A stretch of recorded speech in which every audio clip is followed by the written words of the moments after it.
Now, I've spoken for some time about how the cover of COVID is used as a reason to wash away the sins of many a state government. You know, and I know, especially if you're watching us right now in regional Queensland, how bad the Queensland government is. The fact that they've only produced 179 jobs in the past month, as opposed to 38,000 full-time jobs for the rest of the country, shows they are a shocker. In Western Australia, their unemployment rate is still higher than Victoria, and you need a note to leave your house for 4 prescribed reasons.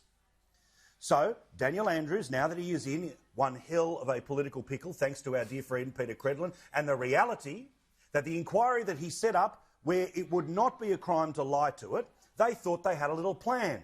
They thought they had a way to get away with decisions that led to hotel quarantine failure because of security guards, 700, 800 people dying, and 5 million people being locked in their homes since July. They thought, let's have a board of inquiry, which wouldn't be the same as a royal commission. Let's all pretend, I don't know anything. And the board of inquiry just happens to not ask for anyone's phone records. Well, now they are starting to ask for the phone records. As soon as the phone records were asked for, one of the I Know Nothing brigade, the Premier's right-hand man in the public service, gone, resigned.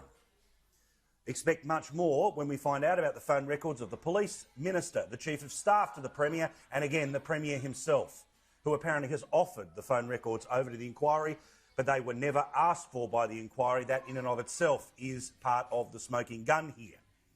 But Daniel Andrews is an expert at one thing and one thing only. While he can't manage the response to the virus, he can manage the 6 p.m. news. He can manage the front page if it's The Age. Remember, they'll be so scared they won't even run critical cartoons of this bloke for fear of pissing off Twitter. Well, Twitter ain't real life. Real life is that the absurdity of what Andrews has put in place is that there is a restriction on how far you can travel. Just 5 kilometres from your home. So magically, when the bloke starts to get into hot water, guess what's about to disappear? The 5-kilometre rule. Here's Bambi Sutton banging on about it today. If, upon that further analysis, 5 is the new 0 and 10 is the new 5, well then we'll have to factor that in, and we will. We're not about keeping these restrictions on in an indefinite way unless and until we reach a target. If 10 is the new 5, we're going to talk to Paul DiMartina, the great, passionate small business owner who is screaming on the behalf of those who've had enough of this bloke, and the idiot Bambi who says, oh, I don't know when we're going to get to this number or that number, but keeps signing off on the blank cheque to keep people locked in their homes. But under the cover of COVID, they increased all of these plans and they also expanded their powers. Now, under the cover of COVID controversy, guess what happens? 5K rule about to disappear.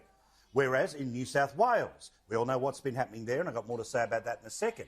But today, of all the days, which last time I checked is not the end of the month, not the beginning of the month, it's a Tuesday, and it's a Tuesday after a horrible Monday for the Premier. So guess what was announced today by Minister Health Hazard?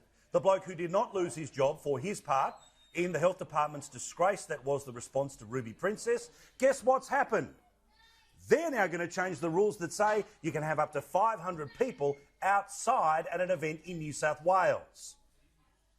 How good is it that we'll be able to have the 1 person per 2 square metre rule applying to all of our restaurants and our pubs and our clubs, and it will just make a huge difference to the economy, but it will make a huge difference to the ambience of Sydney and indeed New South Wales. They're taking the piss, you know it and I know it, but they think we are stupid. That's the play that Palaszczuk's got in Queensland. Forget all the people who want to try to find a way to talk this terrible Premier up. Instead, she wants to keep a border locked, destroying businesses and getting people, including a bloke with brain cancer, to have to go to a hotel rather than go home. Thankfully, he's home now, but he originally had to go into a hotel after coming back from Sydney with surgery that was going to save his life. These people use COVID as politics. They hand out the bad news to look strong. They hand out the good news to distract from the reality of what's going on.